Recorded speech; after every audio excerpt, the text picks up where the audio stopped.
사사기 19장 이스라엘에 왕이 없다는 것으로 시작하는 본문은 그 결말이 왕이 필요하다는 것으로 끝이 나게 됩니다. 지도자가 없을 때, 왕이 없을 때 백성들은 불안정해지기 마련입니다.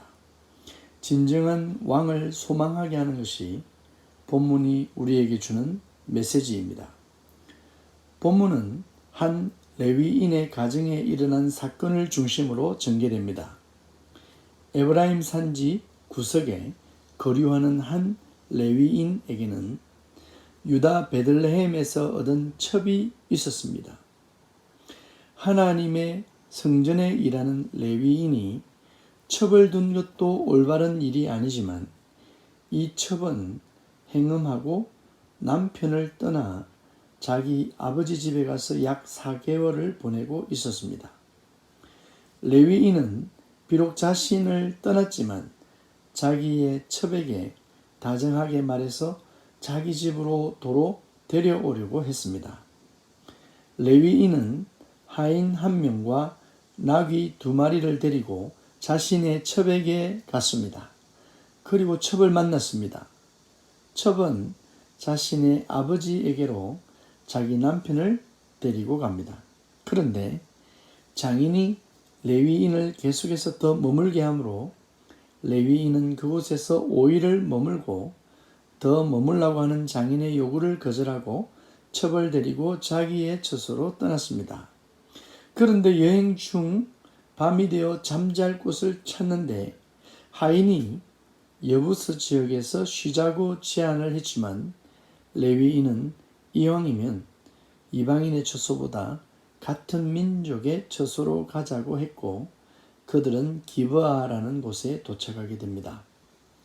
이스라엘 백성들은 나그네를 영접하는 것이 너무나도 당연하고 율법에도 지켜야 한다고 명령하고 있는데 어찌된 일인지 이 레위인 일행을 영접하는 자가 단 한 명도 없었습니다. 레위인 일행은 같은 민족의 땅에 가면 더 안전하고 잠잘 곳도 쉽게 구할 수 있을 거라는 기대를 가지고 왔으나 그렇지 못한 현실을 보며 많이 실망했을 겁니다. 베냐민 자손들 중 그 누구도 레위인을 초대하지 않자 에브라임 산지 사람으로 기브아에 잠시 거류하는 노인이 레위인 일행을 돕게 됩니다. 결국 타 지역 출신 사람으로 본인도 나그네 같은 신세지만 그가 레위인 일행을 영접하게 되었습니다. 레위인은 노인에게 그동안 있었던 얘기를 하면서 자신의 최종 여행 목적지가 여호와의 집이라고 합니다.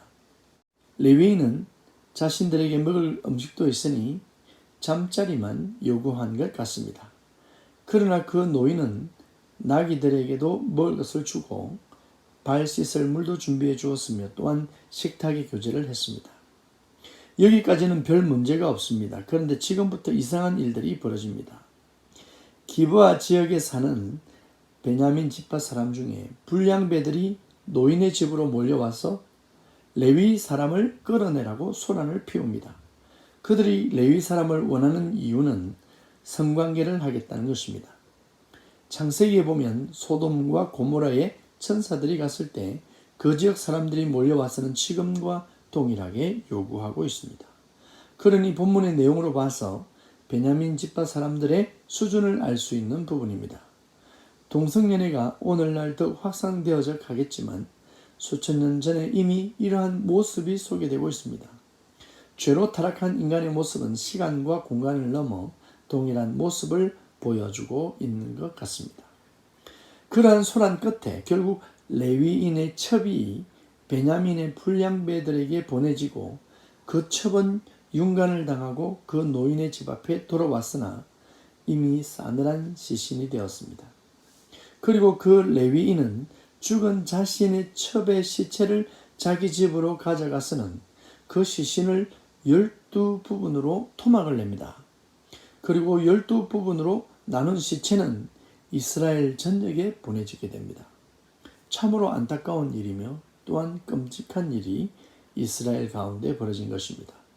이 모든 일은 이스라엘에게 왕이 없었기 때문에 일어난 일입니다. 그러니 이스라엘 안에 질서가 없고 율법이 없고 도덕과 윤리가 없는 모습이 드러난 것입니다. 그 왕은 누구를 가리킬까요? 구원자가 없기에 이러한 일이 일어났다는 것입니다. 하나님이 없는 인생은 이렇게 타락한 모습이라는 것입니다.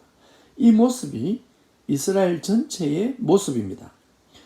12부분으로 나누어져 각 지파에게 보내진 시신의 일부는 이스라엘 백성의 타락상을 고발하고 있습니다. 유대 베들레헴에 아기 예수가 태어납니다. 그는 왕 중의 왕입니다. 또한 하나님의 독생자이시며 창조주 하나님이십니다. 그런데 그 하나님이 낮고 낮은 곳에 오셔서 영적으로 엄행한 인간들을 구하려 오신 것입니다. 그러나 그는 자기 백성에게 인정받지 못하고 강도보다 더 더러운 취급을 받았으며 온몸이 찢겨 피 흘리셨습니다. 그 피 흘리심으로 말미암아 구원도 있을 것이지만 심판도 있을 것입니다.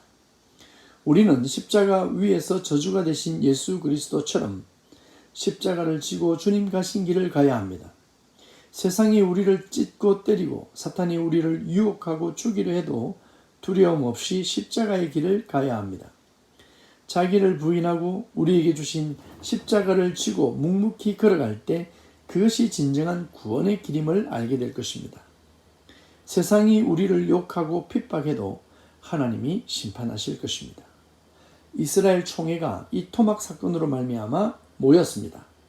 어떤 결정을 할지 다음 장에서 살펴보겠습니다. 여러분 모두 자기 십자가를 지고 예수 그리스도를 따라갑시다. 샬롬.